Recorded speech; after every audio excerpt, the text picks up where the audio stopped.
Welcome to English Baba channel. Class 10 Hindi का एक chapter है नेताजी का चश्मा। आज हम करेंगे इसके क्वेश्चन आंसर, तो जल्दी से वीडियो को लाइक कर दो।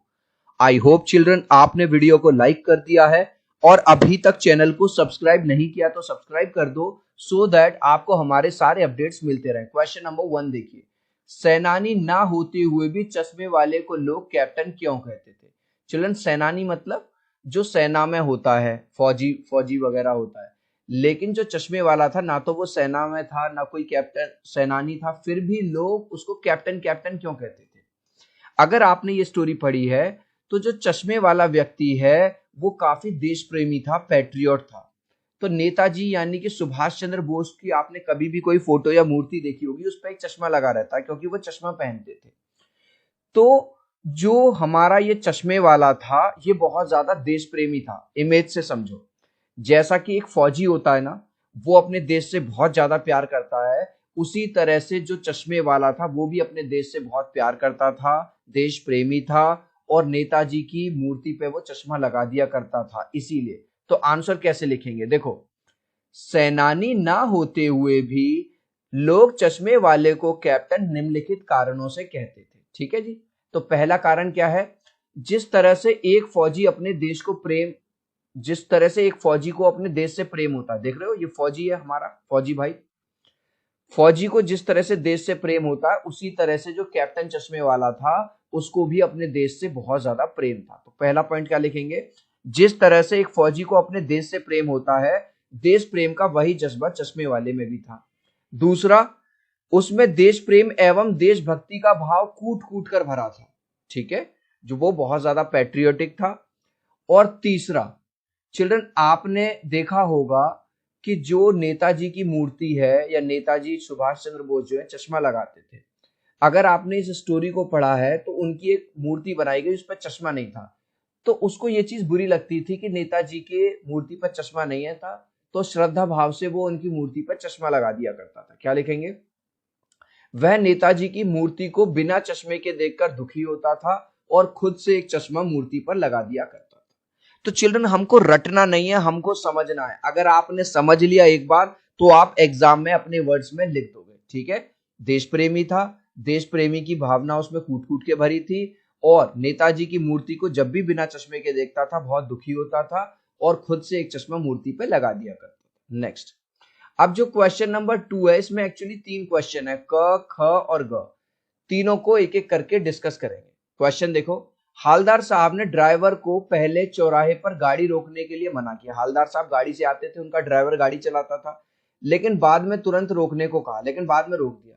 हालदार साहब पहले मायूस क्यों हो गए? तो पहले ये समझेंगे। मान के चलो ये है हालदार साहब, ठीक है, हालदार साहब भी देश प्रेमी थे। हालदार साहब को जब ये पता चला कि जो कैप्टन चश्मे वाला है उसकी मृत्यु हो गई है, उसका निधन हो गया है, तो वो ये सोच सोच के दुखी हो रहे थे कि जो नेताजी की मूर्ति है अब उस पर चश्मा कौन लगाया करेगा, क्योंकि चश्मा उस पर रोज कौन बदल बदल के लगा देता था?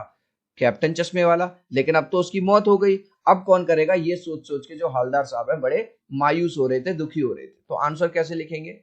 हालदार साहब को जब यह पता चला कि चश्मे वाले व्यक्ति का निधन निधन मतलब उसकी मृत्यु हो गई है, तो वह यह सोचकर उदास थे कि अब नेताजी की मूर्ति पर चश्मा कौन लगाएगा। नेक्स्ट क्वेश्चन देखेंगे, मूर्ति पर सरकंडे का चश्मा क्या उम्मीद जगाता? अब यहां पे स्टोरी में ट्विस्ट आता है। पहले तो हालदार साहब को लग रहा था कि यार जो चश्मे वाला है वो मर गया, अब उस पे मूर्ति पर चश्मा कौन लगाया करेगा। लेकिन जब उनकी गाड़ी वहां से गुजरती है तो वो ये देखते हैं कि मूर्ति पे एक चश्मा लगा हुआ है, और वो चश्मा कैसा है? लकड़ी का, यानी सरकंडे की लकड़ी जो होती है उसका। तो ये देख के वो बड़े खुश हो जाते हैं कि हमारे देश के जो बच्चे हैं उनमें भी देश प्रेम की भावना भरी हुई है। उन्होंने देखा कि मूर्ति पर चश्मा नहीं लगा हुआ है, चश्मा तो था नहीं उनपे, तो उन्होंने बेचारों ने हाथ से ही लकड़ी का ही चश्मा चढ़ा दिया। तो आंसर कैसे लिखेंगे? मूर्ति पर सरकंडे का चश्मा यह उम्मीद जगाता है कि हमारे देश के बच्चे बच्चे में देश प्रेम की भावना भरी हुई है। नेक्स्ट, हालदार साहब इतनी सी बात पर भावुक क्यों हो गए? भावुक का मतलब होता है इमोशनल। जैसे चिल्ड्रन, टीम इंडिया जीत जाए और वर्ल्ड कप जीत जाए तो तुम्हारी आंखों में खुशी के आंसू आ जाते हैं। तुमने सोचा था तुम तो बस 60% आएंगे, लेकिन तुम क्लास में टॉप कर जाओ, है ना, तो तुम्हारी आंखों में खुशी के आंसू आ जाते हैं। तो हालदार साहब को लग रहा था कि जो मूर्ति है, मूर्ति पे चश्मा नहीं होगा क्योंकि चश्मे वाले की मृत्यु हो गई। लेकिन जब उन्होंने देखा कि मूर्ति पर सरकंडे का यानी लकड़ी का एक चश्मा लगा हुआ है, तो इस वाली बात से बड़े खुश हुए कि आज जो युवा पीढ़ी है, जो बच्चे हैं छोटे छोटे, उन्होंने देखा कि मूर्ति पे चश्मा नहीं है और चश्मा लगा दिया। तो इस वाली बात से बड़े खुश हुए और खुशी के मारे उनकी आंखों में आंसू आ गए। आंसर कैसे लिखेंगे? हालदार साहब को लग रहा था कि चश्मे वाले व्यक्ति के मरने से नेताजी की मूर्ति चश्मा विहीन होगी। भाई इनको क्या लग रहा था, अभी हमने देखा था ना कि चश्मे वाला मर गया तो उसकी मूर्ति पर, नेताजी की मूर्ति पर चश्मा होगा ही नहीं। लेकिन परंतु जब यह देखा कि मूर्ति की आंखों पर सरकंडे का चश्मा लगा हुआ है, उन्होंने समझ लिया कि युवा पीढ़ी में देश प्रेम और देशभक्ति की भावना है। लेकिन जब उन्होंने देखा कि भाई साहब आज भी चश्मा लगा हुआ है, भले से लकड़ी का ही सही, तो उनको समझ में आ गया कि यहाँ जो आसपास बच्चे खेलते हैं रहते हैं, उन्होंने ये वाला चश्मा नेताजी के सम्मान में लगा दिया है। यही बात सोचकर वो थोड़ा सा भावुक हो गए, यही बात सोचकर वो थोड़ा सा इमोशनल हो गए। गाइज अभी तक आपने इस वीडियो को एक लाइक नहीं किया है तो लाइक कर देना, ताकि इस तरह के अच्छे वीडियो आपको मिलते रहे। मैं 3 तक काउंट करूंगा, प्लीज वीडियो को लाइक कर दो। 1 2 3। आई होप चिल्ड्रन आपने वीडियो को लाइक कर दिया है, चैनल को सब्सक्राइब कर दिया। Thank you guys. इसके साथ साथ आपको एक गुड न्यूज दे दूं, जैसा कि अब आप क्लास 10th में आ गए हो, एमसीक्यू क्वेश्चन जो है आपके होम एग्जामिनेशन में जो स्कूल में होंगे और बोर्ड एग्जामिनेशन में भर भर के आएंगे। अब वो एमसीक्यू आपको क्वेश्चन कहाँ मिलेंगे?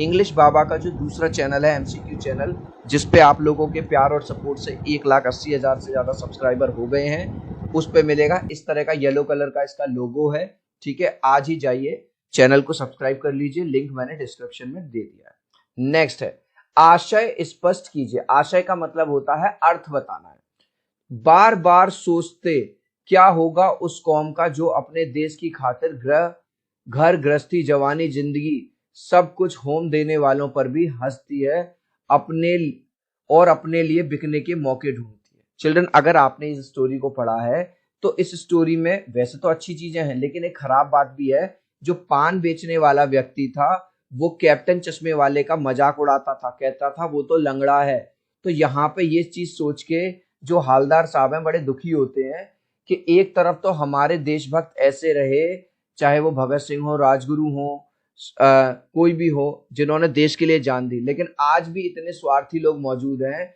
जो देश से बिल्कुल भी प्रेम नहीं करते। उनको केवल अपना स्वार्थ यानी केवल अपना फायदा जिस चीज में दिखता है, वो देश से भी गद्दारी करने के लिए तैयार हो जाते हैं। तो आंसर कैसे लिखोगे? उक्त पंक्ति का आशय यह है कि आज की कौम, आज की जनरेशन इतनी मतलबी हो गई है कि उन लोगों को भी भूल गई है जिन्होंने देश के लिए अपने प्राण त्याग दिए, मतलब उनका भी मजाक उड़ा रही है। आज की कौम पूरी तरह से स्वार्थी हो चुकी है और अपने स्वार्थ के लिए देश से गद्दारी करने को भी तैयार है। तो यहाँ पे हालदार साहब क्या सोच रहे हैं या राइटर हमें क्या बता रहा है? ठीक है, कुछ लोग तो अपने देश से प्यार करते हैं, ठीक है, सम्मान करते हैं हमारे फ्रीडम फाइटर्स का, लेकिन आज की कौम के में कुछ ऐसे भी लोग हैं जो मतलबी हैं, पूरी तरह से स्वार्थी हैं, अपने फायदे के लिए वो देश से भी गद्दारी कर सकते हैं। नेक्स्ट, पान वाले का एक रेखा चित्र प्रस्तुत कीजिए। तो पान वाला कैसा व्यक्ति है? जो पान वाला है वो एक मोटा सा काला व्यक्ति है, और क्योंकि पान वाला है तो वो पान की दुकान पे क्या बेचता है? पान बेचता है। उसके पास जो ग्राहक आते रहते हैं उनसे वो बातें करता रहता है। उसकी जो तोंद है वो निकली हुई है, और क्योंकि वो हर टाइम पान खाता रहता है तो उसकी बत्ती सी लाल काली सी हो गई है। आंसर देखो कैसे लिखेंगे। पान वाला अपनी दुकान पर बैठा बैठा पान बेचा करता था, पहला पॉइंट क्लियर हो गया। ग्राहकों के साथ कुछ ना कुछ बात करना उसे पसंद था, ठीक है भाई, उसकी दुकान पे जो लोग आते थे उनसे बातें करता रहता था। वह स्वभाव से खुशमिजाज काला मोटा व्यक्ति है, उसकी तोंद निकली हुई है। वो काला सा है, मोटा सा है, लेकिन खुश मिजाज, खुश रहता है।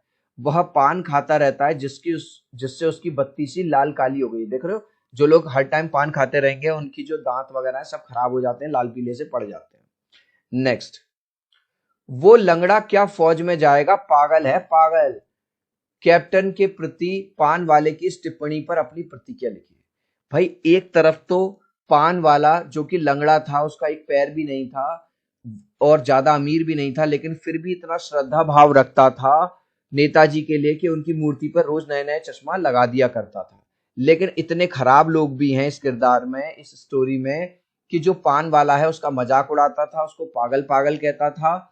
ठीक है, तो इस पे हमें अपनी प्रतिक्रिया बतानी है। आंसर है पूरा क्वेश्चन में से, वो लंगड़ा क्या जाएगा फौज में, पागल है पागल, पहले तो ये लिख दिया। पान वाला कैप्टन चश्मे वाले के बारे में कुछ ऐसी ही घटिया सोच रखता है। भाई पान वाले व्यक्ति को जबकि सम्मान करना चाहिए कि देखो व्यक्ति लंगड़ा है, ठीक है, बूढ़ा है, लेकिन फिर भी देश के फ्रीडम फाइटर्स का कितना सम्मान करता है, लेकिन फिर भी वो उसको क्या करता है, पागल पागल करता है। तो मतलब पान वाले की सोच कैसी है, घटिया है। और पान वाला चश्मे वाले को क्या कहता है, बार बार पागल पागल कहता है। वास्तव में कैप्टन उपहास का नहीं सम्मान का प्रतीक है। यानी कि जो कैप्टन चश्मे वाला है उसका मजाक नहीं उड़ना चाहिए, उसको तो सम्मान मिलना चाहिए, जो नेताजी की मूर्ति पर चश्मा लगाकर देश प्रेम का प्रदर्शन करता है। इस लास्ट क्वेश्चन का आंसर आप मुझे दोगे कमेंट सेक्शन में, देखूंगा कितने बच्चे राइट आंसर देंगे। चश्मे वाले को पान वाला क्या समझता था, अभी मैंने बताया है, वो उसको कैप्टन समझता था, पागल समझता था, या उसको ईमानदार समझता था। आप चाहो तो अपने आंसर में कमेंट में ए बी या सी लिख देना, मैं समझ जाऊंगा। सो आई होप मेरा ये वीडियो आपको बहुत अच्छा लगा होगा। प्लीज वीडियो को लाइक कर देना, चैनल को सब्सक्राइब कर देना। अब हम मिलते हैं अगले वीडियो में, बाय बाय।